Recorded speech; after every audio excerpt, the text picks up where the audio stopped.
Good afternoon, everyone. Thank you for coming to the 25th Annual Conference of TCFA. I am Richard Wayne, Board of Director of TCFA. I'm glad to introduce Mr. Jingdong Hua, the Vice President and Treasurer of the World Bank.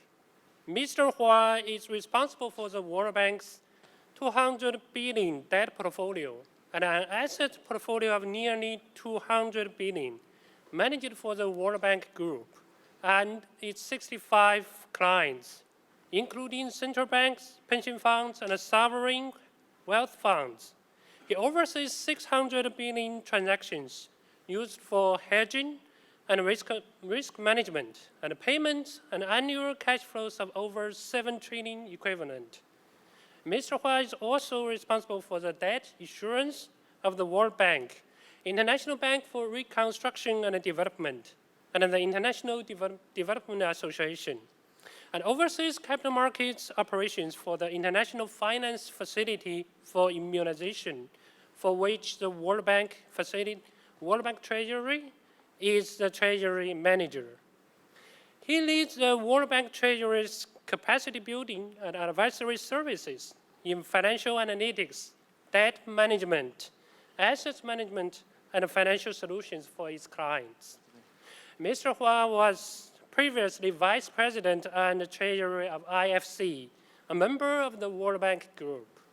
Prior to IFC, Mr. Hua served as Deputy Treasurer at the Asian Development Bank in Manila. He previously held a number of positions in the Treasury Departments of ADB, the United Nations Development Programs in New York, and the African Development Bank in Ajit-Dajah. As a Chinese national, he started his career in 1983 with China National Chemical Construction Corporation. He holds a BS in Chemical Engineering from Qingdao University of Science and Technology, an MBA Finance from the University of Texas at Arlington, and a Master of Public Administration from Columbia University. Thank you all. Let's welcome Mr. Hua on stage.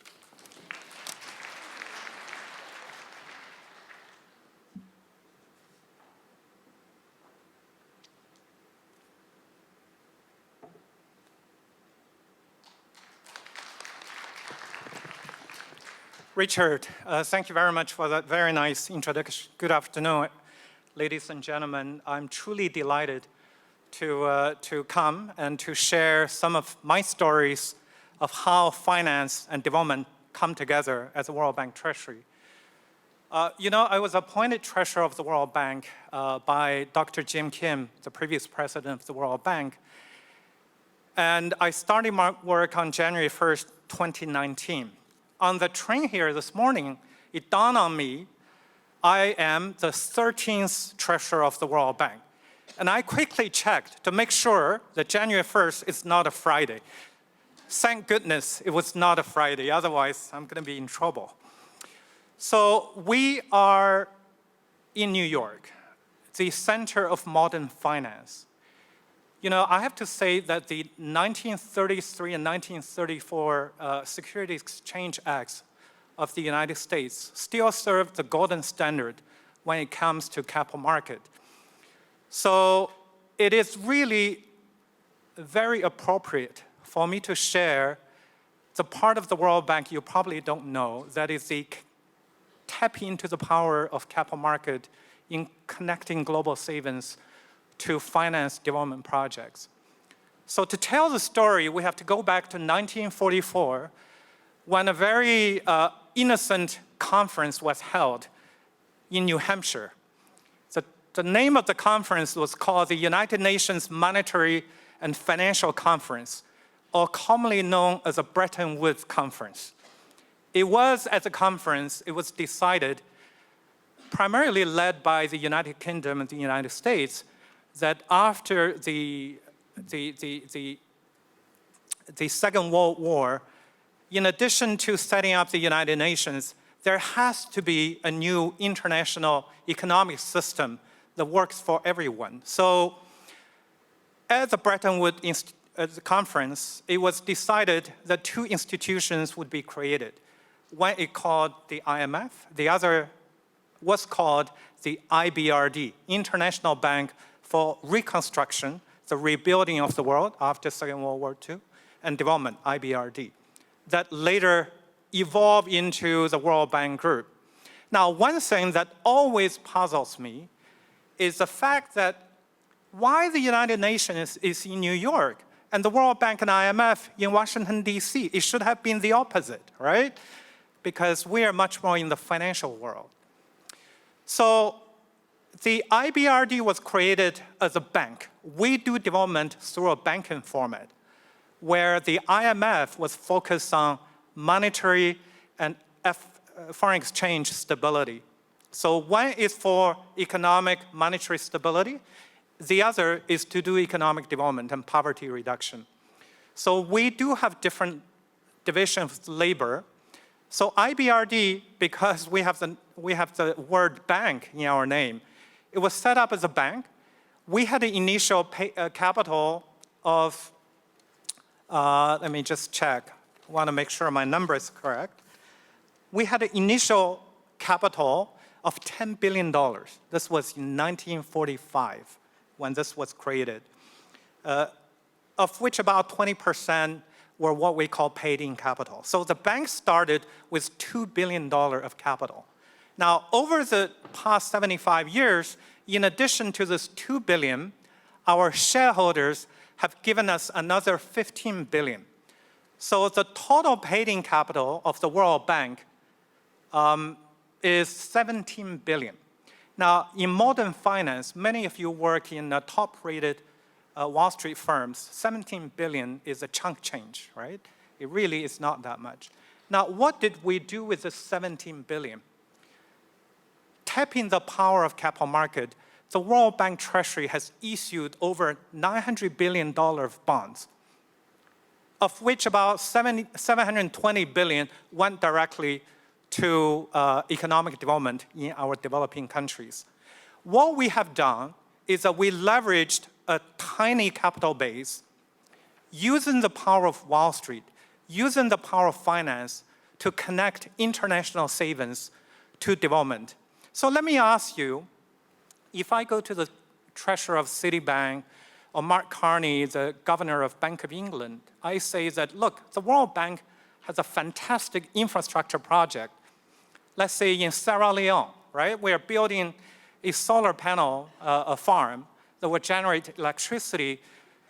And if I say hypothetically that the World Bank will put in $100 million for this project, and I would invite Citibank Treasury from their liquidity and from Bank of England's foreign exchange reserve, why don't you also put up $100 million to come with us for this solar farm?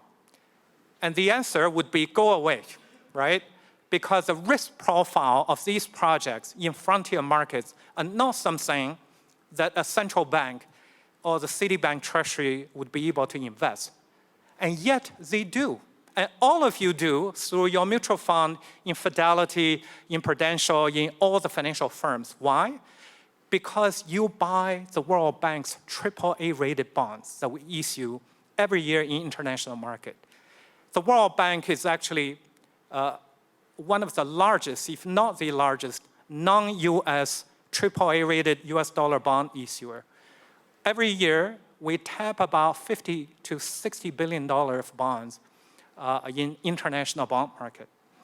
So let me give you a story of our journey through innovation, through capital market, and share some of my perspective looking forward, given that we're in the exciting age of fintech with AI, with machine learning, so on and so forth.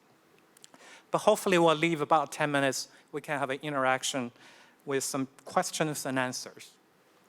So, the World Bank was created by the Bretton Woods Conference, and it received endorsement from its member countries by the end of 1945. So the bank officially opened door to do business on June 25th, 1946. And very quickly, in March 1947, the first ever loan was made to France, which was totally destroyed by Second World War. This was to a company called Crédit National of French. This is a French government credit cooperative. So the first bond the World Bank issued was done in July 1947. And it was a $250 million bond. It was not an easy sell because who is this IBRD? Nobody has heard of it. And we were selling the bonds in the domestic market in the United States where many investors were still suffering heavy losses by many governments who issue bond before and during the Second World War. We have to thank a lead manager. Do we have any colleagues from Morgan Stanley in the audience? Raise your hands. So it was Morgan Stanley who managed the World Bank's first bond. And you know, my predecessors went on many visits in many different places in the United States, probably taking Amtrak, as I did this morning. And we invited, using telex at that time, about 2,600 dealers to join the transaction. At the end, about 1,700 came. And the bond was 6 times oversubscribed. So it was a huge success. So we did about a 10-year tranche, 100 million, at a coupon of 2.25%, and a 25-year at 3%. It's so remarkable. The interest rate is very similar to what we have today. And we never looked back. Now, in 1947, we were only able to obtain a AA rating from Fitch and a single A rating from Standard & Poor's because we were unknown. We were a new kid on the block. It took us about a decade to establish our credibility in the international bond market, and therefore, it was in 1958 when the World Bank received AAA ratings from all 3 rating agencies.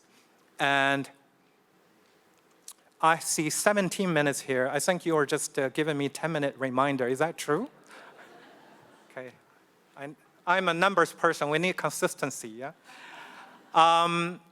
So we never look back. We have stayed as a AAA because AAA is critical so that we can raise funds with the lowest cost so that pass on that efficiently funded investment in much needed development financing, what we do. So let me share a couple of innovations the World Bank was able to introduce to international capital market. I take no credit because I only became treasurer this year. But I think this is a very, very interesting history, and it shows the power of capital market in supporting development. So in 1989, our clients had much more demand in non-dollar lending from the World Bank, primarily in European currencies, for example, Swiss franc and Deutsche Mark. This was because at that time, the nominal interest rate of Swiss franc and Deutsche Mark were about half of that in the United States. And yet, because capital market was very fragmented at that time, the quota given to the World Bank by Swiss government and German government was very small. We quickly filled that quota, and it was very difficult for us to raise that quota with the government. Here, innovation really helped. So we worked with Salomon Brothers, who then became part of Citi. Anybody from Citibank, that you can take credit. So they figured out, why don't we do a currency swap? Because the IBM had a large quota in Swiss franc and Deutsche Mark, and they needed dollars, actually, for their investment. So with the help of Salomon Brothers, the World Bank and the IBM entered the world's first ever swap agreement. So we can take credit in creating the swap market in 1981. And when I look at the swap book of the World Bank, both including foreign exchange, FX swap, and interest rate swap, the World Bank's balance sheet now has about $600 billion of swaps. But the world swap market is over $500 trillion. So this market was created thanks to the work the World Bank did with IBM back in 1981. Well, back in the 1980s, the world's bond markets were very fragmented. If you want to raise financing, you essentially have to do bonds in domestic jurisdiction. For example, if you're a Japanese company, you want to raise US dollars, you come to the United States, you issue what we call a Yankee bond. Yeah? You want to go to Canada, you issue a Maple bond, so on and so forth. However, that was very limited. Not only that, you see a price differential between the same bond issued by the World Bank in the domestic market of the United States and the nascent euro-dollar bond market in continental Europe and in London. So the World Bank in 1989 issued the world's first global bond. The idea is that using the same platform, we settle the same bond simultaneously through many exchanges, and therefore you achieve efficiency, large scale, and price transparency. And again, the first bond, the first global bond was a $1.5 billion bond, dual listed on the Luxembourg Stock Exchange and New York Stock Exchange, and managed by Deutsche Bank. Anybody from Deutsche Bank here? And again, Salomon Brothers. So another episode I wanted to mention is a green bond. It was in 2008 when the World Bank partnered with the Swedish commercial bank, SEB, when we issued the world's first green bond. It's about 2.3 billion Swedish krona, a couple of $100 million US dollars. That was the world's first green bond. And you fast forward now, the green bond market is over $200 billion. So from a niche to a mainstream product, and now we are working on ESG bond. In 2009, the World Bank introduced catastrophe bond to the world, where using our AAA rating, using insurance solutions, we have started to offer our client countries weather, earthquake, natural disaster protection. And because the catastrophe bonds are parametric in nature, uncorrelated with the interest rate-based fixed income product, it became a very attractive alternative investment asset class for the world. And I'm very happy that in a couple of weeks, I'll be traveling to Singapore, where the World Bank will celebrate its latest cat bond, where we are providing weather insurance, hurricane, and earthquake to the government of the Philippines. The latest innovation that we have done is the world's first blockchain bond. So last year, the World Bank, in partnership with our partners in Australia, settled the world's first blockchain bond. Now, let me just quickly add, the cash settlement still happened in the old-fashioned way because there has not been a digitized version of any national currency yet. But the documentation, the subscription, the legal agreement, all of that was done through a permissioned private blockchain network. So, yeah, so I have 11 more minutes. Let me just add, we are now also working with government to offer commodity hedging solutions. Just imagine a government. Let's use Rwanda, for example. Rwanda imports 100% of its oil. So you can imagine when oil price goes up, the finance minister will call its infra minister, education minister, and say, sorry, you know, in the national budget, we have allocated this much funds to build roads, build hospitals, build schools. I'm sorry, that money is gone because oil price has gone up.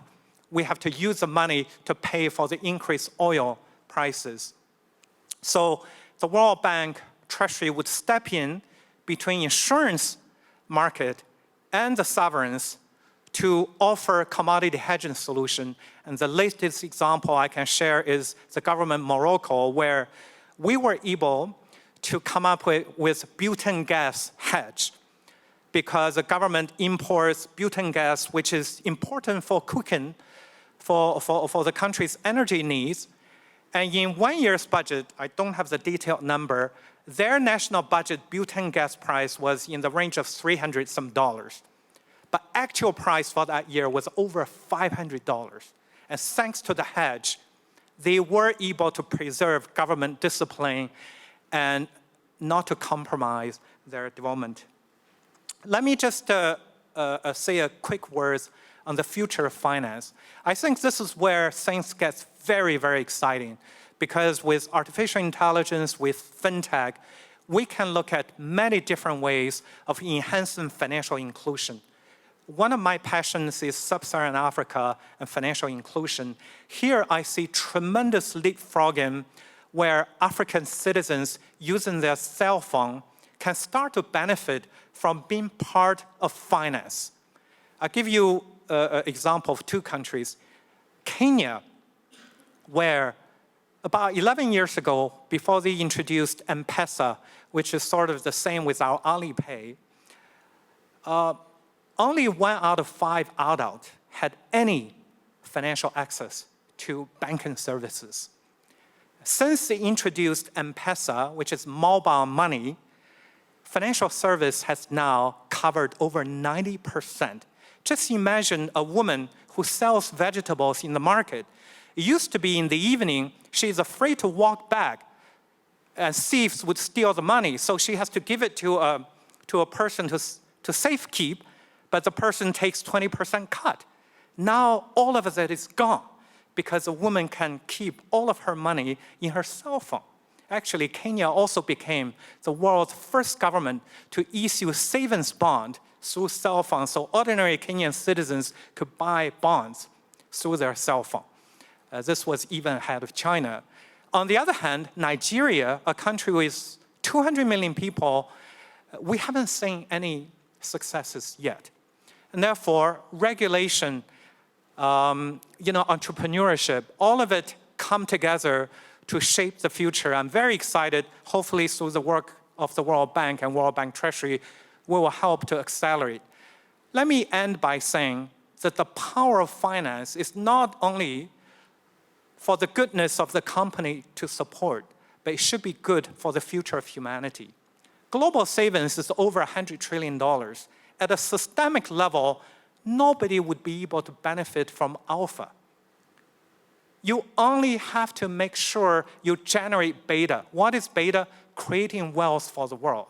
Here, I often tell a story that when I left China almost 30 years ago, China's economy was well within $1 trillion. China now has a $13 trillion economy. When I left China, China did not have a bond market.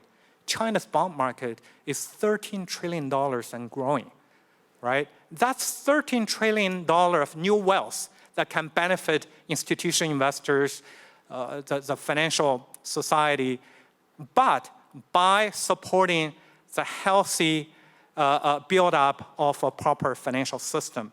So with that, let me stop here. We still have 6 minutes. I'd be happy to entertain some questions. Thank you very much.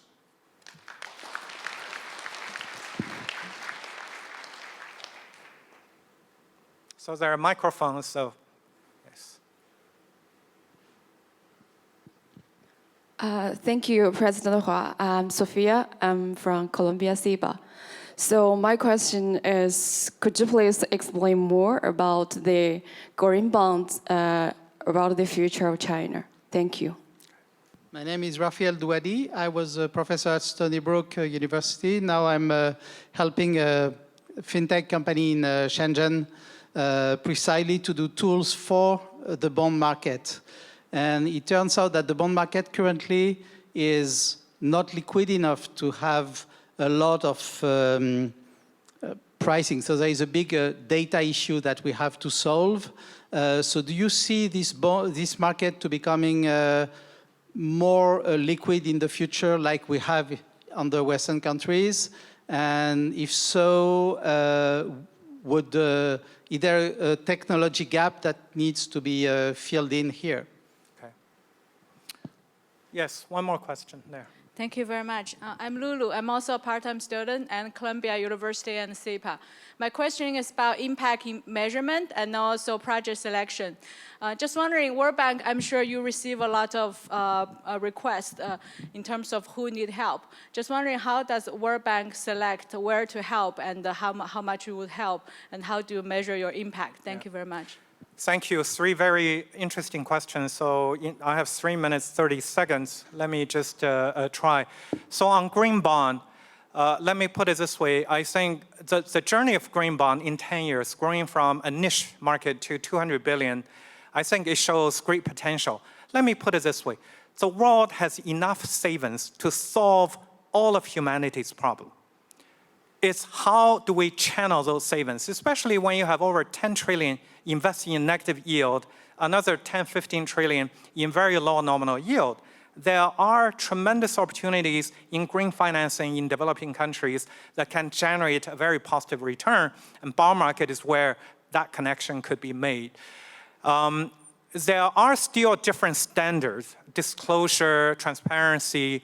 So the World Bank not only is the world's first issuer, we also help in making sure we have a global standard. So we are actually in the executive committee as the ICMA, International Capital Market Association, in green bond principles, ensuring that the bonds issued under the green bond principles carries the best disclosure, transparency, accountability, so on and so forth. So you can go to ICMA website to see how it works. And we are also helping countries in making sure when they issue green bond, it meets the highest standard. We are now extending that into a broader thematic approach where the World Bank Treasury would issue SDG bonds addressing each and every 17 of the 17 SDG goals, whether it's gender, education, ocean, pollution, so on and so forth.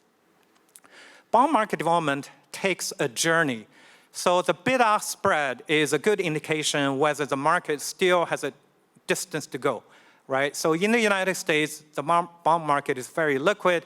I'm sure in a bond market in China, if it is China Development Bank or China Railroad Corporation, it's very liquid. When it comes to small niche, it probably needs more support when SMEs issue bonds.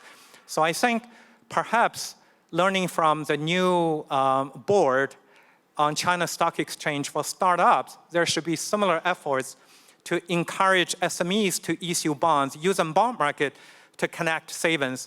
Look, this is where, let me just say a word, that is, the world of finance, essentially, in my personal view, there are 2 camps. One is the Anglo-Saxon model that is capital market centric.